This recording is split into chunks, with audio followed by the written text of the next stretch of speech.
ગુજરાતની ધરા કોઈ સામાન્ય નથી, પરંતુ ધન્ય ધરા છે, તપોભૂમિ છે. 1 મે ગુજરાત સ્થાપના દિવસની શુભકામનાઓ. ગુજરાતની ધરા કોઈ સામાન્ય નથી, પરંતુ ધન્ય ધરા છે, તપોભૂમિ છે. 1 મે ગુજરાત સ્થાપના દિવસની શુભકામનાઓ. અહેવાલ બાય મા ન્યૂઝ પ્રતિનિધિ સોલંકી હિમાંશુ, મોરબી. ગુજરાત ગુજરાત ગુજરાત 1 મે ગુજરાત સ્થાપના દિવસ. કોઈ કવિએ બહુ સરસ એક વાત કીધેલી છે કે હું કૃષ્ણની નગરી દ્વારિકાને સાચવીને બેઠેલું જળ છું, હું નરસિંહના પ્રભાતિયાથી પરિતૃપ્ત પ્રભાત છું, વ્યાપાર છું, વિસ્તાર છું, વિખ્યાત છું, હા હું ગુજરાત છું. ગુજરાત શબ્દ બોલતાની સાથે જ એક જે આમ અલગ પ્રકારની અનુભૂતિ અહેસાસ થાય છે.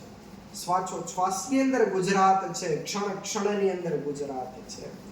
ગુજરાત કોઈ સામાન્ય ધરા નથી, ધન્ય ધરા ગુજરાતની, જ્યાં 12 જ્યોતિર્લિંગમાંથી 2 જ્યોતિર્લિંગ સાક્ષાત મહાદેવના સ્વયંભૂ જે પ્રગટ થયા છે એવા બંને જ્યોતિર્લિંગ ક્યાં છે તો કે ગુજરાતમાં છે.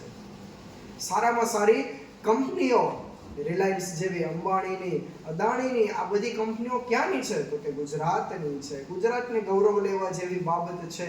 ગાંધીજી છે, સરદાર વલ્લભભાઈ પટેલ છે, આવા અનેક નામ ગણાવીએ તો ક્યાં સમય ક્યાં જતો રહે કઈ ખબર જ ન પડે, એટલા નામ છે. મહાભારતની વાત કરીએ આપણે, અર્જુન, પાંડવો વગેરે એ લોકો ક્યાં હતા અને ક્યાં અહીંયા તરણેતર મહાદેવના મંદિરે એ લોકો, અર્જુને અહીંયા માછલીની આંખ વીંધી હતી, એ ગુજરાત છે. સ્વયં જગતનો નાથ કૃષ્ણ ભગવાન જે પોતે દ્વારિકા મથુરાની અંદર હતા, પણ છતાં પણ એમને ગુજરાતની અંદર દ્વારકા ક્ષેત્ર છે તેમને આવવું પડ્યું. તે એમના મિત્ર માટે થઈને, સુદામા માટે થઈને એ તાકાત છે આ ગુજરાતની.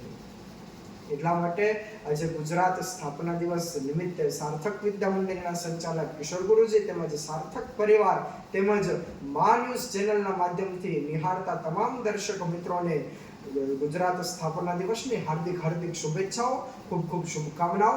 જય જય ગરવી ગુજરાત.